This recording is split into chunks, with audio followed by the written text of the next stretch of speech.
noite. Vamos lá, mais uma, né?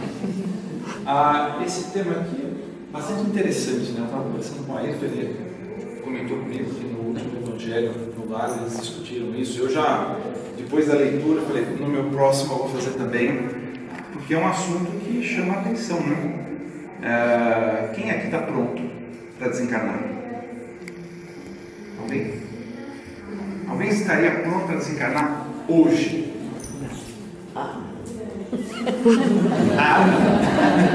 Mas pouco, né? Pode acontecer? Pode. Você dizem que para morrer passa está vivo, né? Pode acontecer. E vai acontecer. E a gente tem que estar pronto, porque o que a gente vai fazer na hora? Aliás, outra pergunta: o que acontece na hora? Bom, então talvez hoje a gente tenha alguma ideia, né? Baseado no Livro dos Espíritos e algumas explicações. O que acontece no ato do desencarne? O que nos espera? O que a gente vai experimentar nesse momento? Que é inevitável, né? Aparentemente, esse tema é simples. Por que eu digo aparentemente? Porque se vocês olharem no Livro dos Espíritos depois, vocês vão ver que ele ocupa 16 perguntas das mais de 1000 perguntas que tem no Livro dos Espíritos. Então, poxa, 16 perguntinhas de mais de 1000 não deve ser um negócio complicado.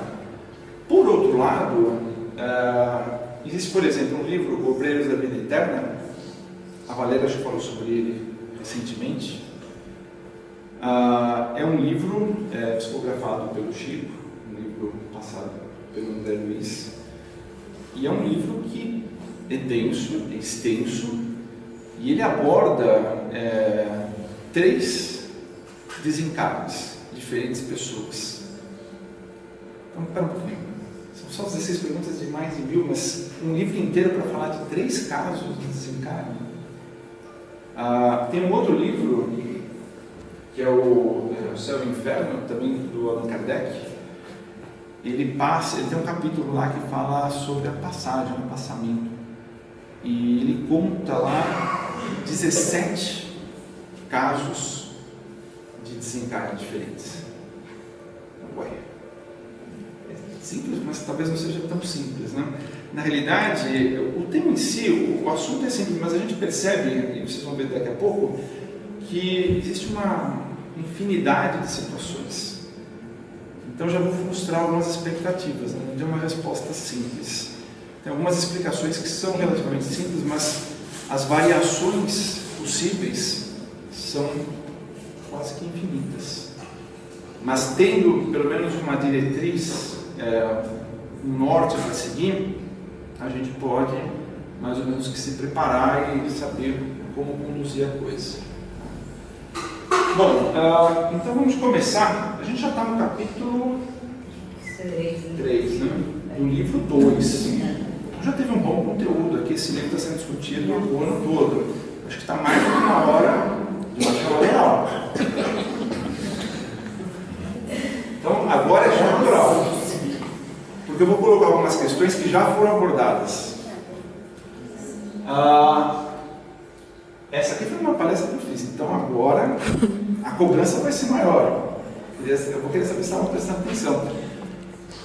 Quem lembra dessa pergunta? Qual é a causa da morte nos seres orgânicos? Falência dos órgãos. Ponto positivo, você não pode marcar. A exaustão dos órgãos. Tá? Então, em condições normais, né? Porque na realidade a gente vai ver que tem outras situações, mas em condições normais, a morte se dá pela falência dos órgãos, pela exaustão dos órgãos. Ok. Então, isso é um ponto importante. Outra pergunta que já foi objeto de discussão aqui: o que é a alma? O espírito encarnado. A maravilha. Não Vai ganhar para ninguém aqui, só está acertando. Não vou falar mais nada. Vai ganhar a estrelinha. Uma estrelinha. O que era a alma antes de unir-se ao corpo? É o próprio espírito. Na realidade, é só uma questão de nomenclatura, né? Quando a gente está desencarnado, a gente está no plano espiritual, nós somos espírito. Quando a gente está encarnado, a gente fala alma. Tá? Agora, o que existe além da alma e do corpo? Perispírito. Tem o perispírito. E o perispírito, ele está unido, ele é o elo, ele faz a ligação, né, do espírito com o corpo. E essa ligação se faz através desse liame. Na realidade, o perispírito ele fica completamente impregnado no corpo. No livro dos Espíritos fala que é átomo a átomo, molécula a molécula, quer dizer, ele é totalmente impregnado. Mas as conexões ou as cordinhas que o deixam bem preso são esses liames.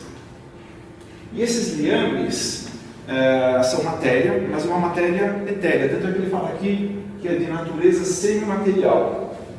Mas a gente pode imaginar como fios que mantêm uma conexão entre o corpo e o espírito.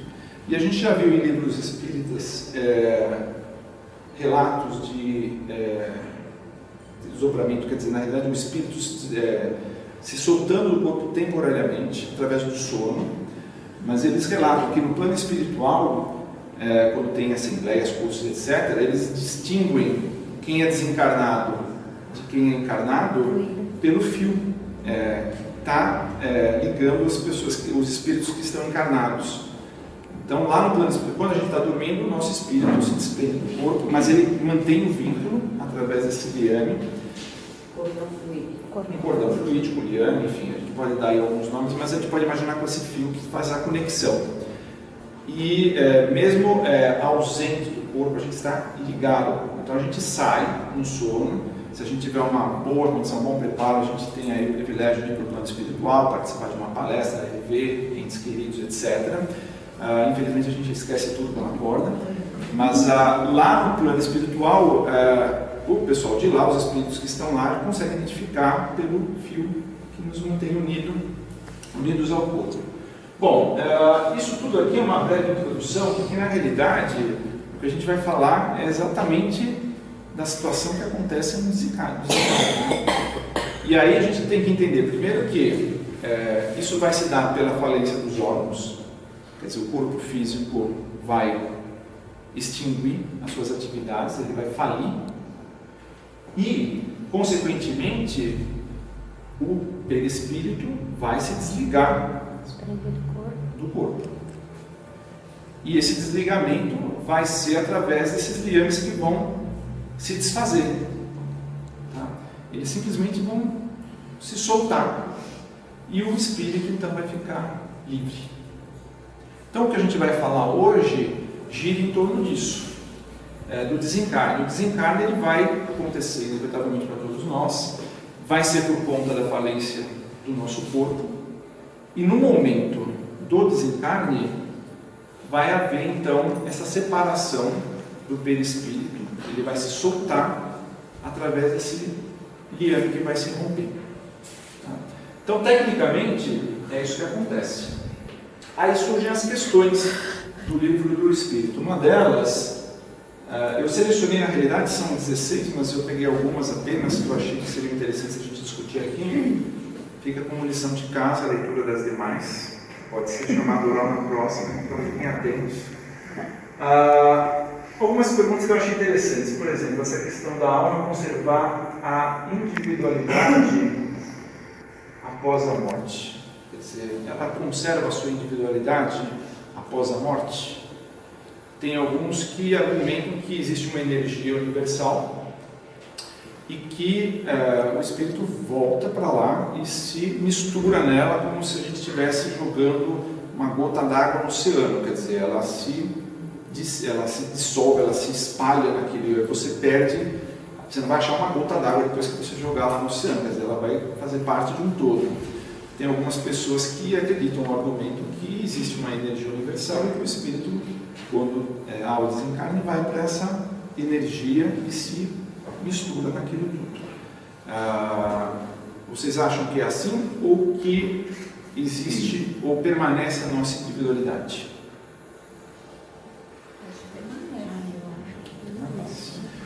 Os espíritos nos explicam que a individualidade ela permanece, o que faz todo sentido, né?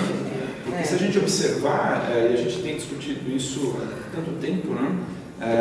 Os espíritos, todos nós aqui temos estágios evolutivos diferentes, fruto do nosso estudo, do nosso esforço, das nossas ações como encarnados. Isso vai fazendo com que alguns espíritos evoluam mais rápido do que outros. Nós não estamos exatamente bem na foto porque a gente está aqui encarnado todos assistindo uma palestra, quer dizer, porque a gente tem alguma coisinha ainda para aprender e alguma coisinha para melhorar. Eu estou sendo bastante generoso quando eu falo alguma coisinha. Mas enfim, é para não pegar pesado também, senão o pessoal vai levantar, vai embora. Enfim. Mas a individualidade, se a gente comprova isso, né? Se a gente observar, por exemplo, hoje mesmo, tratando a psicografia, as mensagens são distintas, né? São de espíritos que estão transmitindo suas mensagens com as experiências que eles viveram, dando mensagens para as pessoas com as quais eles conviveram, quer dizer, as características individuais são efetivamente preservadas. Quando a gente vai para o plano espiritual, ok, eu vou chegar lá, aí não, você vai chegar lá, beleza, cada um vai chegar com a sua individualidade. E o que a gente vai levar deste mundo? É melhor não falar nada. Qualidade. Não. Qualidade? Qualidades da gente. Que são as boas Conhecimento. Também, conhecimento, a gente está aqui estudando, aprendendo. Eu acho que assim, eu acho que o que vai prevalecer a evolução de tudo isso são as atitudes que nós tivemos aqui, as nossas, não deixa de ser a caridade, as boas ações. Eu acho que, em linhas gerais, é tudo isso. Na realidade, a gente leva tudo junto. A consciência do que a gente fez e do que deixou de fazer. E disso a gente não escapa, né? Porque a gente pode deixar tudo para trás, vai ficar tudo aqui. Quer dizer, o que a gente vai levar? Os bens materiais? Absolutamente nada. A gente vai chegar lá com o nosso espírito. E ele só vai levar aquilo que ele foi capaz de aprender, de praticar, de fazer, ou deixar de fazer, também, né? E isso vai trazer para cada um de nós, nesse momento, impressões boas ou impressões ruins, dependendo do que a gente fez, com essa oportunidade que a gente está tendo agora, que é essa encarnação. A gente está aqui pela enésima vez, vai saber quantas vezes a gente já voltou e quantas vezes mais a gente vai voltar. E a gente já tem alguma coisinha acumulada, né? Dessas existências anteriores, das encarnações anteriores. E a gente vem aqui por quê? Porque a gente ainda tem algumas coisas para melhorar, algumas coisas para reparar, alguns acertos para serem feitos. E a gente vem com essa expectativa, a gente assume esses compromissos toda vez que a gente volta. E aí, quando a gente retorna para o plano espiritual, vamos lá, vamos ver se a gente fez o que deveria ter feito, se a gente estudou o que deveria ter estudado, se a gente aprendeu o que deveria ter aprendido. E é essa sensação que vai ser prazerosa ou traumática, né? Dependendo do que efetivamente a gente consegue. A Wanda fala que a gente só leva 2 malinhas, né? O amor e a caridade. Qualidade e defeito. O amor e a caridade. Estranho para que lado vai. Pois saber como entender. Então, essa questão 150 a gente poderia dizer que, em linhas gerais, é mais ou menos isso. Quer dizer, obviamente não tem nada de matéria, e isso é uma coisa que também é um esforço nosso, né? Porque quando eu falo, perguntei para vocês no começo, quem está pronto para desencarnar? É porque por trás disso significa deixar tudo que a gente tem até agora, rigorosamente tudo, rigorosamente tudo. E a questão é, estamos prontos para deixar tudo, rigorosamente tudo, de uma hora para outra, essa noite, dormindo? Esse é o ponto. E é uma coisa para a qual a gente tem que se preparar. Isso vai fazer uma diferença danada. Mas enfim, que sentido deve se dar para a vida eterna? Essa é uma pergunta também interessante, né? E aí a gente não pode confundir corpo e espírito, né? Porque o corpo, ele morre. Quando a gente fala de morte, a gente fala da morte do corpo. Esse se extingue e vira pó, literalmente. Já o espírito, não. O espírito não morre. O espírito desencarna. ele retorna para o plano espiritual. O corpo tem um prazo de validade, de dias, meses, alguns anos, décadas, mas acabou, extinguiu, virou pó e não volta mais. Um abraço. Já o espírito não, ele desencarna, mais uma vez retorna para o plano espiritual e tem só a eternidade pela frente. Então a gente não tem que estar com essa pressa toda, né? A gente tem bastante tempo para resolver nossos problemas. É legal resolver um pouco mais rápido para aproveitar cada vez mais as maravilhas que a gente ouve do plano espiritual. Mas, ok, a gente tem tempo de sobra para isso. Tudo bem até aqui? São 3 sessõezinhas nesse capítulo.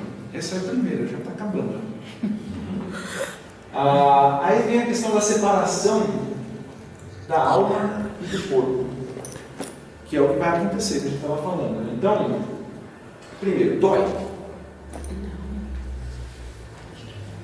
A dor que a gente sente muitas vezes, ou na maioria das vezes, é por conta dos problemas do corpo, de uma doença que a gente esteja tendo, que está se prolongando, enfim.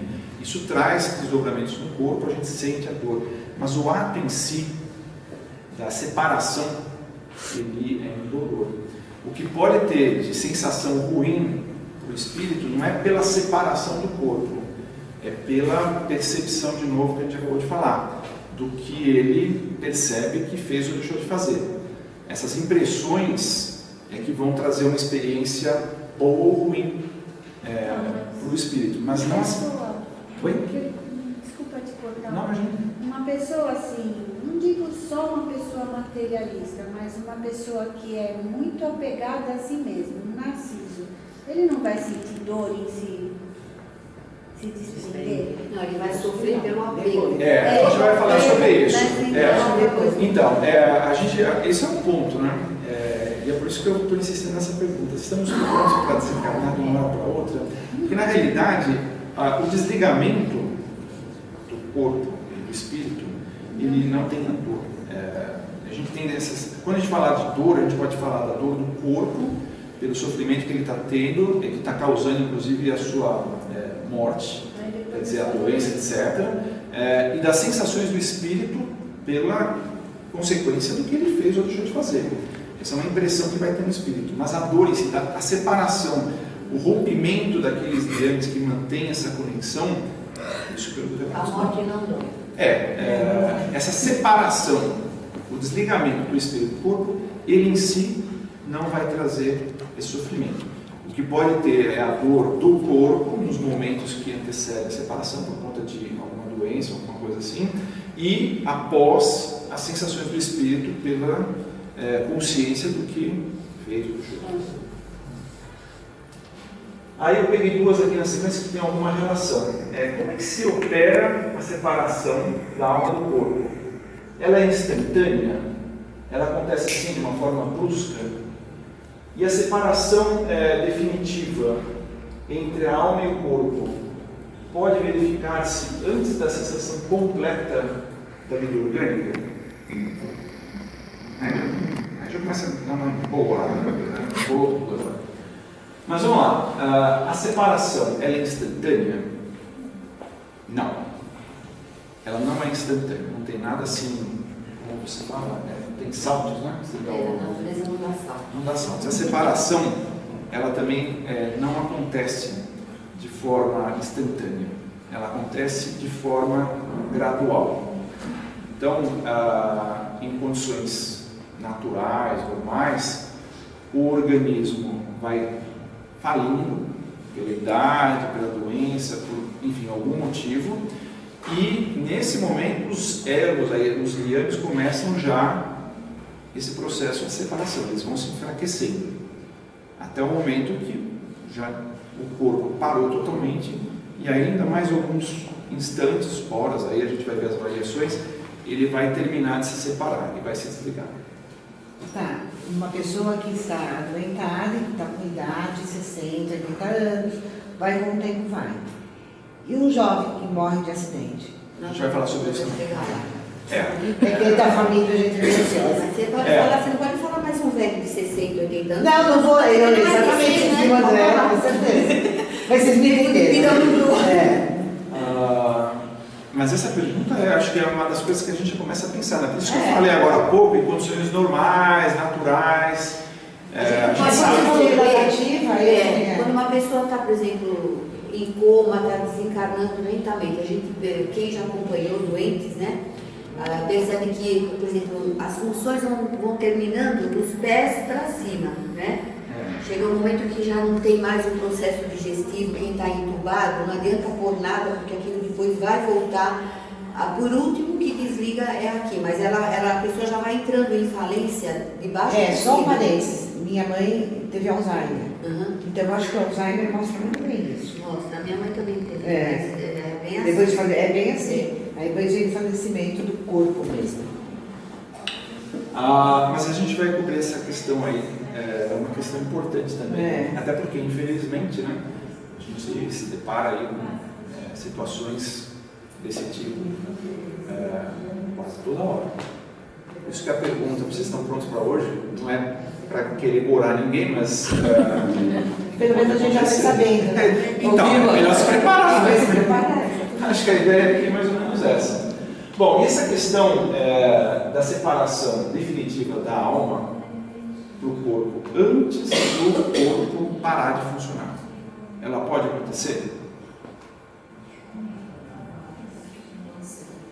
Essa é uma questão também bastante interessante. Você diz a alma se desprender antes do corpo? O corpo ainda, o pulso ainda pulsa, né? Que nem diz a música. Eu acho que não. Eu acho que ela só se desprende quando há total paralisação. Então, aí tem uma coisa curiosa. Exatamente. Se o corpo físico que está funcionando, a alma pode também se desprender. Então, mas aí tem uma explicação bastante interessante para isso. Pode, exatamente. E qual é a situação? Na época em que essa pergunta foi feita, não tinha meios de se saber. Depois a gente veio a saber que a gente tem, e isso bate com a explicação da doutrina espírita, a morte cerebral. Na morte cerebral, quer dizer, o corpo em si ele vai por um estímulo, quer dizer, o coração está batendo, mas já não tem mais esse vínculo. Até porque o nosso principal liame é no cérebro, quer dizer, quando há, ele se rompe. Então, em situações como essa, a alma já está se separando, já se separou na realidade, mas o corpo ainda continua por algum tempo. Então, quando há essa situação de morte cerebral, o corpo ainda está funcionando, mas o espírito já soltou. Então, tem uma explicação, eu li alguns livros na realidade, mas diz o seguinte: você pode ter o espírito já separado do corpo. Quer dizer, o corpo pode continuar ainda com alguma atividade, mas não a cerebral, já sem o espírito. Mas, isso é uma coisa importante, um espírito, ele não permanece num corpo que já morreu. Se morreu, não volta mais. Não vai querer mergulhar lá, entrar, deixa eu me encaixar melhor. Isso não acontece. Então, você pode ter essa situação, no caso de morte cerebral, de ter o desligamento do espírito, do corpo, mesmo que ainda tenha essa atividade do corpo, uma coisa mecânica, mas pela morte cerebral já é considerado que não tem mais morte. Bom, a Valéria, ela passou um vídeo. Quem estava aqui na apresentação da Valéria? Ok, bom, então é legal porque vocês vão ter a chance de ver. Quem não viu vai ver agora. É um relato, é uma dramatização de uma passagem lá do livro que eu falei há pouco, Obreiros da Vida Eterna, que conta a passagem de um espírito, um desencarne do Dimas, que é uma pessoa que teve uma vida regrada, foi uma pessoa boa, praticou bem, etc, etc. E é legal porque a gente vai observar algumas coisas aqui, depois a gente pode tirar algumas dúvidas, mas já para antecipar, a gente começa a observar que tem muitas variáveis no desencarne. E ele pode ser, e nesse caso vocês vão ver, pode ser atrapalhado pelas vibrações, pelos pensamentos dos encarnados. aquele apego que a gente pode ter, nosso apego já é ruim, mas a gente pode também ter um apego nos outros, e essas vibrações, esses pensamentos de quase o corpo e consequentemente sobre o ambiente do desencarne da pessoa que já está em vias de desencarnar, uma espécie de uma rede, a gente vai ver isso no vídeo, que prende, atrapalha muito o desencarne. E também tem, a gente vai observar, a assistência do plano espiritual para facilitar essa transição, já enfraquecer, quer dizer, tornar essa separação dos liames mais fácil, através de passes, enfim, tem toda uma preparação para isso. Então a gente vai ver as duas coisas, tanto o plano espiritual tentando atuar para favorecer a separação, o desencarne, mas também uma influência negativa de pessoas encarnadas em momentos distintos lá que vão atrapalhar. Tá? E depois a gente pode então comentar um pouquinho. Vamos lá.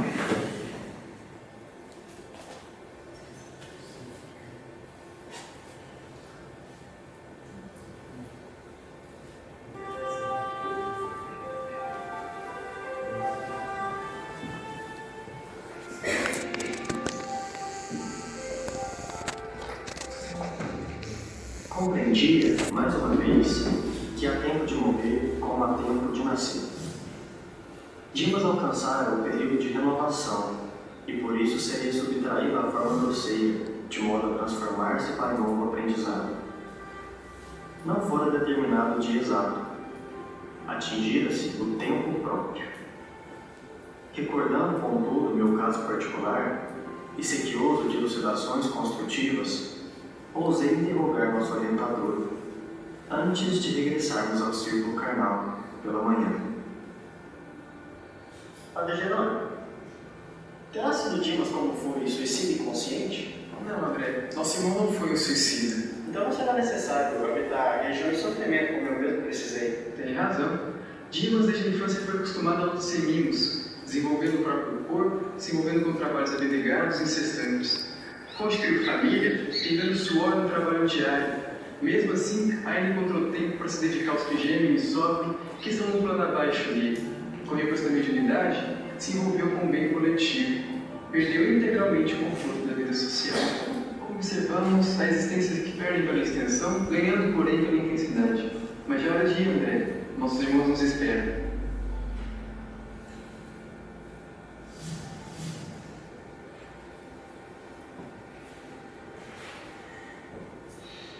Dimas permanecia sob agitações psíquicas muito fortes. Conhecia o fim próximo do aparelho carnal. Temia o futuro dos seus. Conservava-se em total descontrole dos nervos.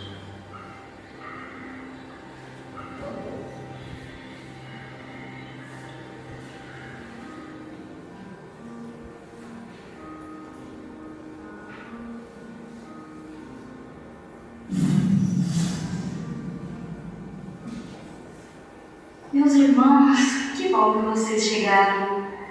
O desligamento será hoje? Sim, a resistência orgânica terminou, já estamos autorizados a aliviá-lo.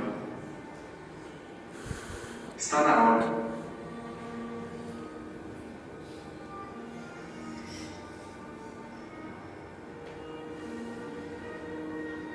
Dimas, não obstante dedicado à causa do bem e compelido a grande esforço de cooperação na obra coletiva, descuidou-se de incentivar a prática metódica da oração em família no santuário doméstico.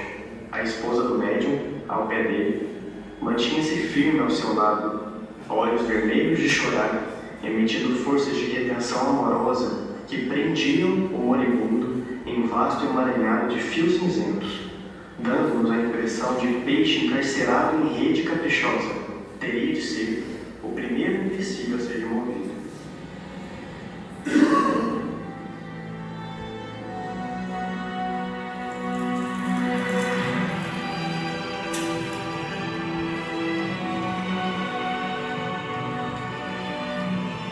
Enquanto, através da imposição magnética, eu me esforçava para modificar as vibrações mentais, Hipólito e Luciano teceram uma rede fluídica de defesa em torno do leito para que as vibrações mentais inferiores fossem absorvidas. E Jerônimo trabalhava a fim de tranquilizar a esposa para dar continuidade à tarefa.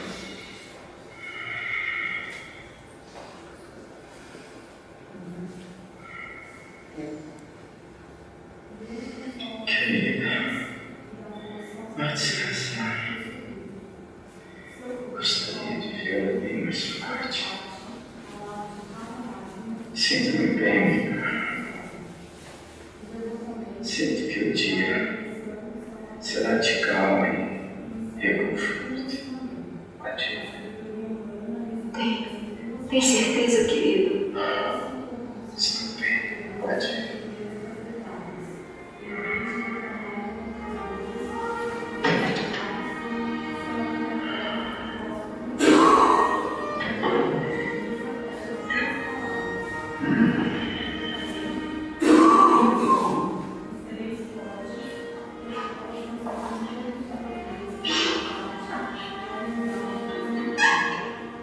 Meus irmãos, peço-lhes que cuidem do sono da esposa para que suas emoções mentais não nos alterem o esforço.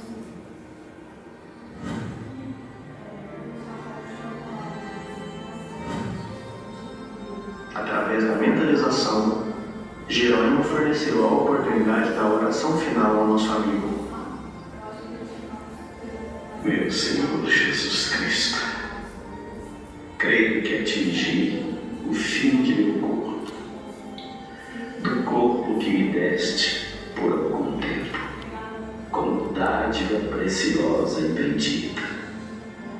Não te posso implorar a bênção da morte pacífica, porque nada fiz de bom ou de útil por merecê-la. Maria Santíssima, se é possível, amada Santa, socorre-me com o teu compassivo e desvelado amor.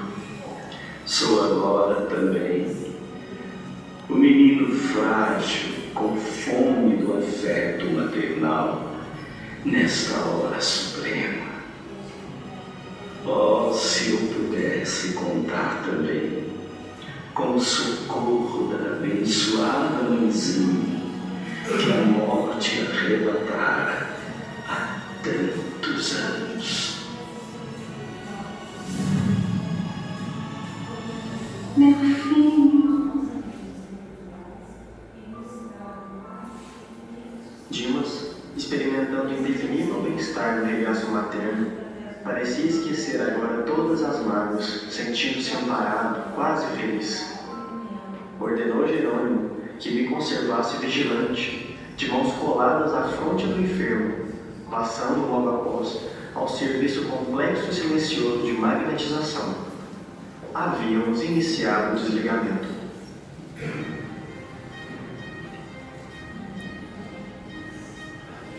Jerônimo iniciou utilizando passes longitudinais, a fim de promover o desligamento das vísceras. A seguir, isolou todo o sistema nervoso simpático, neutralizando mais tarde as fibras inibidoras do cérebro. Começou a operar sobre o plexo solar, desatando laços que localizavam forças físicas. Com espanto, notei que certa porção de substância leitosa extravasava do umbigo, pairando em torno. Com passes concentrados sobre o tórax, relaxou os elos que mantinham a coesão celular no centro emotivo, operando sobre determinado ponto do coração.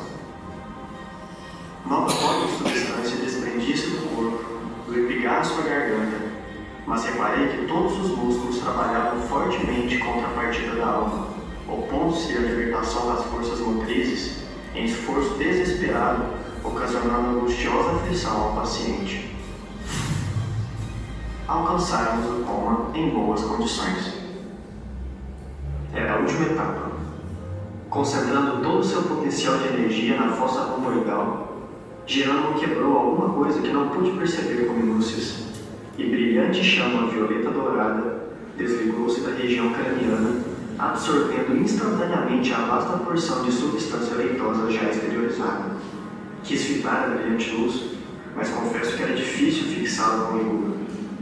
A chama mencionada transformou-se em maravilhosa cabeça, tudo idêntica do nosso amigo em desencarnação, constituindo-se após ela todo o corpo perispiritual de Dimas, membro a membro, traço a traço. Dimas desencarnado estava ligado ao corpo através apenas de leve cordão prateado, semelhante a um elástico entre o cérebro de matéria densa, abandonado, e o cérebro de matéria rarefeita do organismo liberto. E agora, padre? O desencarne está acabando? Aos olhos da carne, sim, mas para nós o trabalho continua. O cordão político devia permanecer por mais um dia, considerando as necessidades do morto que ainda não está preparado para o desencarne mais rápido.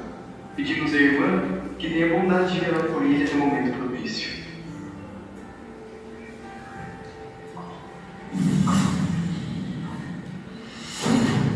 Devido aos méritos adquiridos, foi permitido que Dimas tivesse defesas pessoais, mas a residência conservava-se à mercê da visitação de qualquer classe.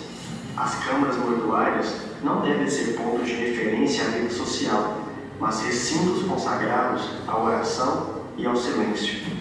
O sentimentalismo exacerbado da família inconformada é sempre prejudicial ao processo de desligamento. No dia seguinte, retornamos ao recinto doméstico onde cortaríamos o fio derradeiro que o ligava aos despojos. Estávamos a postos 2 horas antes de organizar-se o cortejo fúnebre. Reparei que o médium liberto tinha agora o corpo perispiritual mais aperfeiçoado, mais concreto. Jerônimo examinou-o, auscultou-o como um clínico experimentado. Em seguida, cortou o liame final. Dimas livre, Dimas espírito, despertava.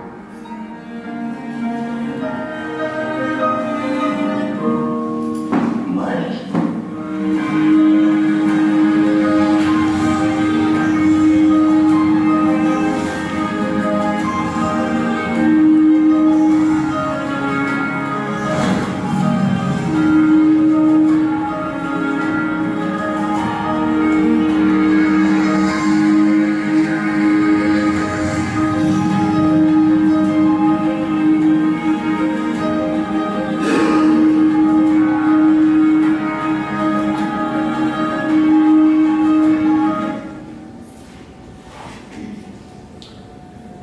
E aí?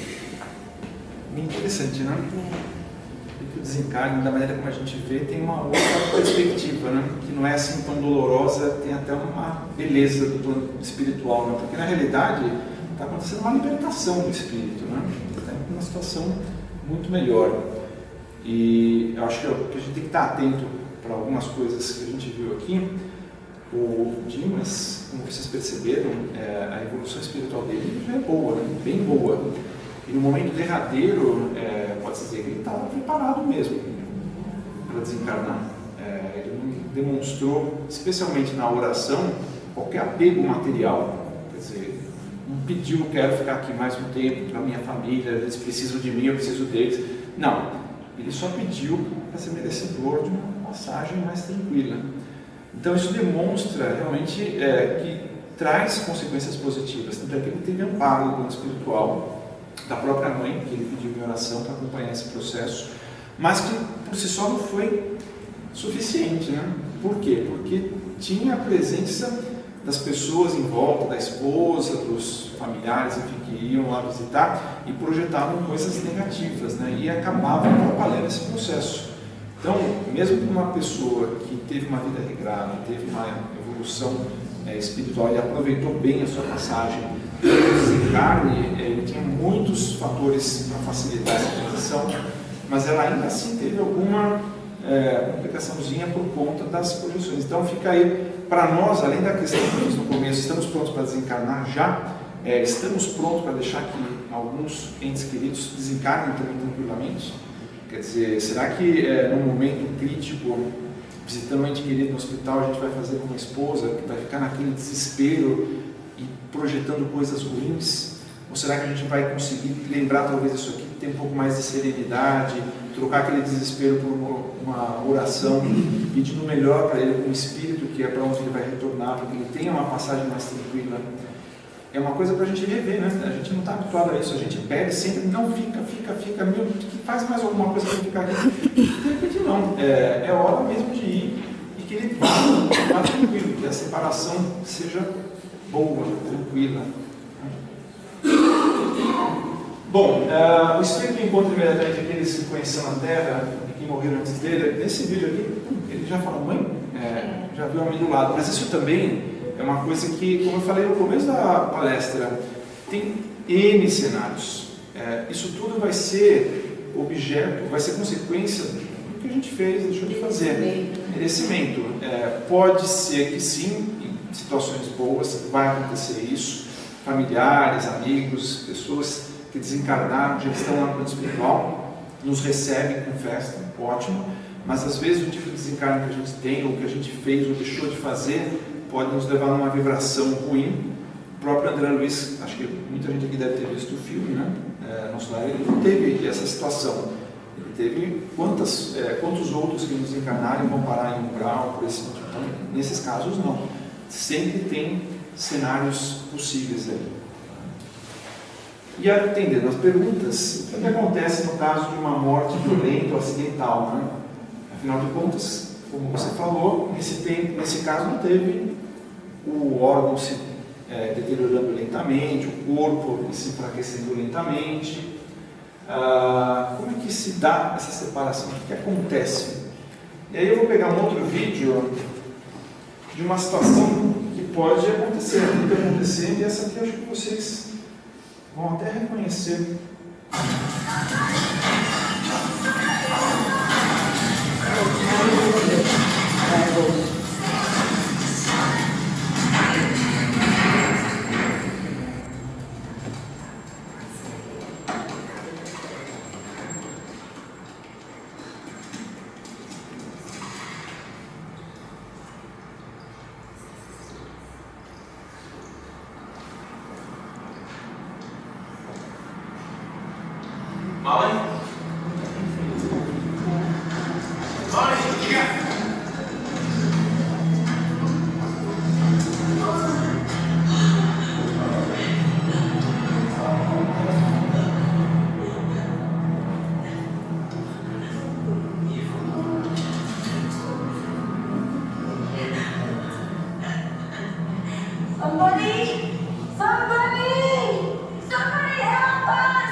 Precisava estar com uma versão em português, né? Acho que dispensa até áudio.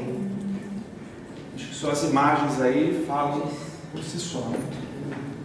Acho que todo mundo aqui, a maioria deve ter visto esse filme, né? Claro, um bilhão de vezes, né? Mas essa é uma situação, né? Que a gente vê infelizmente acontecendo aí com uma certa frequência em casos violentos. E nesse caso, o filme ele retrata bem que está no livro dos Espíritos. Quer dizer, o Espírito ele vai se separar assim, do corpo, ele ainda vai ter, não tem rigorosamente nada instantâneo, ainda vai ter a necessidade da separação desses liames. Isso não é instantâneo. De assimilar, né? E aí tem situações, esse é um caso, tem casos de suicídio também, que é ainda mais grave. E aí o que vai acontecer? A gente tem essa situação que vai depender muito do nosso entendimento. E de novo a pergunta que eu fiz no começo, estamos preparados para desencarnar hoje? Porque nesse caso aqui, a gente pode assumir que o rapaz lá, ele não devia ter absolutamente a menor ideia do que aconteceu. Espiritualmente falando, ele não estava definitivamente preparado para aquilo. E hoje o nosso objetivo é esse, né? Se preparar para situações como essa, porque ele olhou e falou: ops, o que está acontecendo aqui? Cadê meu corpo? É uma situação de choque. E isso acontece em muitas situações, porque pelo desconhecimento do que tem por vir no plano espiritual e pelo apego, eventualmente, à matéria, a gente pode ter situações em que, mesmo com esses liames desfeitos, o apego é muito forte. E aí o espírito continua próximo ao corpo. E em algumas situações, a gente tem relatos assim, de livros que falam sobre suicídio, essa aproximação, essa sensação ainda é tão forte que ele experimenta as sensações que aquele corpo já morto está experimentando, como por exemplo a decomposição dos vermes e coisas do gênero. Então, de novo, essa questão tem a ver com o nosso preparo e o nosso entendimento disso. Se eu partir daqui a pouco, vou para casa, de repente, vai saber o que vai acontecer no caminho. Se eu me deparar com essa situação, eu vou me olhar e provavelmente falar, já sei o que aconteceu.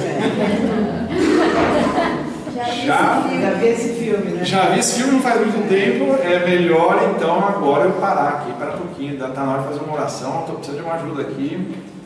Mas há, conforme acidentes, que o espírito é tirado antes da pessoa sofrer o acidente. Então, a gente vê também situações em que os espíritos falam que a pessoa ela fica inconsciente, né?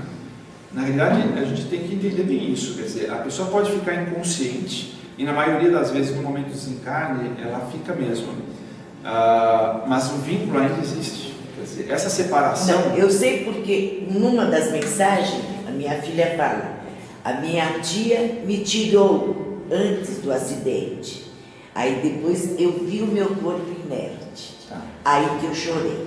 Então, isso é mencionado no livro também, quer dizer, situações em que o espírito fica inconsciente, ele não acompanha, na maioria das vezes, pelos relatos que a gente vê no livro, o espírito não acompanha esse momento, ele fica inconsciente. Depois ele tem um entendimento. Em situações bruscas como essa daqui, a coisa fica toda atrapalhada, quer dizer, aí entra inclusive na realidade, nesse ponto aqui, que é a perturbação. Mas nesse caso, então, Aguinaldo, que a dona Nadir está falando, é quando a morte do corpo já vai ser imediata. Então, imediata. Aí ela ele não fala vai aqui ter... no livro, como é um livro mais antigo, ele fala, por exemplo, no caso de uma decapitação. Porque em muitas situações, a pessoa que vai ser decapitada, ela fica inconsciente momentos antes. É merecimento, gente. É aí que entra a questão do merecimento. Se está programado, vai acontecer aquele momento que a pessoa tem que partir. Se ela tiver merecimento, que espiritualmente ela evoluiu, acontece isso. Ela não participa do momento, ela vai assistir aquilo que era a hora dela. Que era a hora dela. Exatamente. Aí depois o espírito vai ver como se fosse um vídeo o que aconteceu. Mas naquele momento ela é tirada fora. Existe, como eu falei no começo, eles falam também, uma situação assim, inúmeras situações que podem acontecer. Tem desde aquela situação, vamos supor, de um espírito super evoluído já, que está aqui e desencarna de forma natural, com o corpo indo gradativamente, sem influência negativa dos parentes, como aconteceu no caso do Dima. Nossa, a coisa vai ser, soltou já, uau, vamos embora. E tem situações no outro extremo, que é uma pessoa que muito apegada à matéria, que se suicidou, tem relatos que fazem o efeito oposto, quer dizer, dificultam bruscamente essa separação. Então não dá para falar, como eu disse no começo da palestra, que tem uma receita de bolo, infelizmente não tem. Tem essas variações todas. O que a doutrina nos ajuda é entender isso, para a gente se preparar.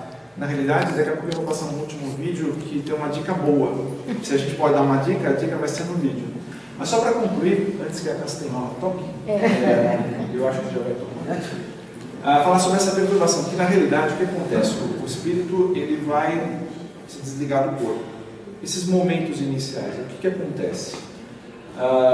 Ele tem consciência, o espírito, a alma que se desencarnou, já separou do corpo, ela tem consciência, e essa perturbação ela é a mesma que separa o espírito do corpo para todo mundo? Não. Primeiro, a sensação dessa perturbação é de confusão. Tipo, o que aconteceu? Você imagina que você passa uma noite, aquele sono profundo, e você acorda assim, meio que onde eu estou. Ou quem já passou por algum procedimento cirúrgico, volta de uma anestesia, fala, o que está se passando aqui? Nesses momentos iniciais, quando a gente recobra a consciência, a gente não sabe direito se está ali, se está aqui, a gente está meio que... Mas à medida que a gente vai recobrando, a gente fala, ok, legal, a gente recobra a conscienciação dela. E qual que é o efeito sobre as pessoas, diferentes casos? Ela vai existir? Vai. Mas ela pode ser breve, durar instantes, minutos, poucas horas, ou ela pode se estender por semanas, meses ou até mesmo anos. De novo, com relação ao quê? À atitude mental, ao apego à matéria. Isso daí que vai fazer a diferença. O ponto é esse, quer dizer, a gente está entendendo o que se passa e se preparando para isso. E aí entra a última pergunta, eu acho que a gente vai escapar da Castanhola hoje, a questão do conhecimento do Espiritismo. Quer dizer, ele exerce alguma influência? O que vocês acham? Conhecer o Espiritismo vai ajudar, vai facilitar nesse momento de perturbação? Com certeza. Deixa eu passar a palavra de alguém que... Mas não vai impedir o sofrimento. Se a pessoa não tiver merecimento, ela ter consciência que desencarnou, que continua vivo, mas o sofrimento, se ele não merecer a paz, ele vai ficar atormentado do mesmo jeito. Vocês viram que apenas 16 perguntas de mais de 1000 está dando para a manga, né? A gente poderia ficar aqui, na realidade, bem mais tempo, mas o tempo hoje não está... E a Castanhola toca. Ok. É o último vídeo, porque eu acho que esse vídeo agora, ele resume o que a gente precisa ter em mente. E eu acho que ele fala por si só. Vamos lá.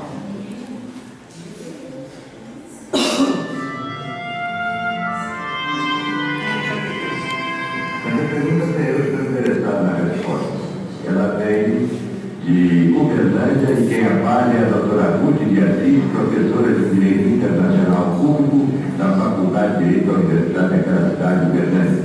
E a parte de internet da TVC, do canal 8, que está em rede com o canal 4, apresentando esse seu programa. A pergunta era: o homem teme a morte, porque julga o fim de tudo, mas para o Espiritismo a morte é o renascimento. Como devemos agir para conseguirmos uma morte suave e tranquila? É difícil, né?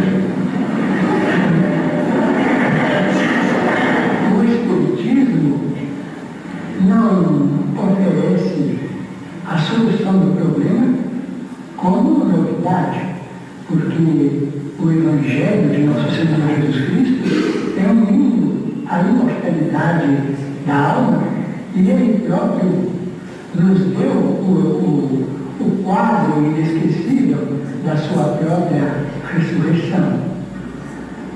A morte suave, do ponto de vista de continuidade de paz para além desta vida, se deve à consciência tranquila, cumprindo os nossos deveres, compreendendo que a nossa responsabilidade tem o tamanho do nosso conhecimento.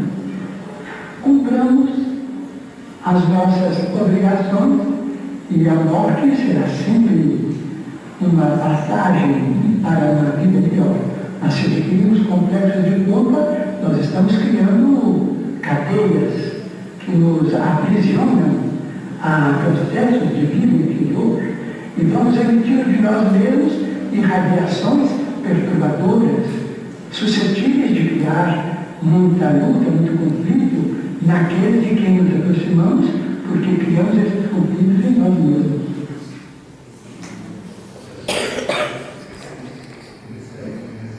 Bom, acho que resume bem, né? O que a gente discutiu. A natureza do problema e a solução está na gente mesmo. Nós plantamos o que queremos e colhemos aquilo que plantamos. Livre-arbítrio, né?